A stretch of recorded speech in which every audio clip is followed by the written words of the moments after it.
કોંગ્રેસ પ્રદેશ પ્રભારી મુકુલ વાસનિક જેઓ આવતીકાલે પહોંચશે અમદાવાદ। મુકુલ વાસનિક આવતીકાલે 3 બેઠક યોજશે।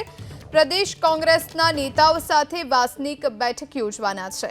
વિધાનસભાની પેટા ચૂંટણીના ઉમેદવારો મુદ્દે પણ આ બેઠકમાં ચર્ચા સંભવ છે। રાજકોટ લોકસભા બેઠકના ઉમેદવારને લઈને પણ ચર્ચા કરવામાં આવી શકે છે। વાસનિક 3 તબક્કામાં કરશે રાજીવ ગાંધી ભવનમાં બેઠક। તો આવતીકાલે મુકુલ વાસનિક જેઓ અમદાવાદ પહોંચવાના છે। મુકુલ વાસનિક આવતીકાલે 3 બેઠક યોજવાના છે। વિવિધ મુદ્દે ચર્ચા થશે। પ્રદેશ કોંગ્રેસના નેતાઓ સાથે વાસનિકની બેઠક યોજાવાની છે। વિધાનસભાની પેટા ચૂંટણીમાં કોંગ્રેસે ઉમેદવારો જાહેર નથી કર્યા ત્યારે તેને લઈને પણ મનોમંથન કરવામાં આવી શકે છે।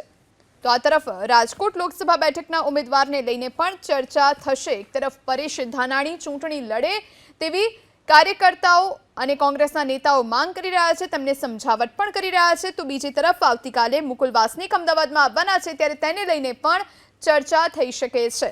વાસનિક 3 તબક્કામાં રાજીવ ગાંધી ભવનમાં બેઠક કરશે।